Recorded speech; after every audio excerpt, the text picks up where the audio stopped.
I think it's an outworking of what I experienced myself, in that when you start off on a journey, the tyranny of church, which I'm not attacking church when I say this, the tyranny of church, the tyranny of faith, is that it puts boxes upon people that we have to show up and perform in certain ways. Whereas the whole thing about God was releasing people to be, and God does release people. Jesus is releasing people to be who they naturally are. He doesn't ask the woman at the well to deny her history, but through her history she finds something of the life of God, and by talking honestly about who she is.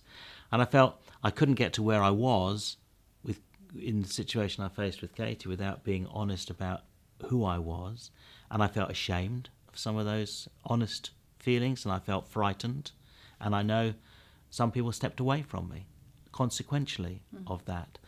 But I find, especially with folks who are getting into mid-years and whatever and older, that oftentimes there's a part of the stepping away from church, which we've observed and whatever, is that people are in a mess or mixed up or confused or angry because they've not really been allowed to become who they are, because they've been so busy trying to be to fit, what's projected. A mold, And I'm not attacking preachers. I've been a preacher myself, and we have to set out what we perceive to be the Christian way, but how we discover it and getting across to people that they're loved, fracture and all. We can't do anything to make God love us, because he loves us. We can't change the fracture that we are or the brokenness that we carry. We don't necessarily need to celebrate it, but for goodness sake, we've got to be honest about it. So what I love is listening to people and standing with them as they come to terms with disappointments, with their own habitual behaviour issues, anything really.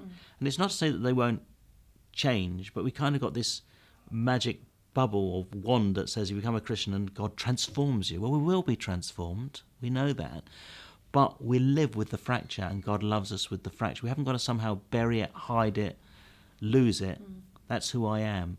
And if I sink deeper into the grace of God, actually more of God will come out of me, even though the fracture, I can spend all my time trying to make myself better, but I probably can't. But if I get to know God more and sink deeper into God, I will reflect and reveal more of God's life into the world.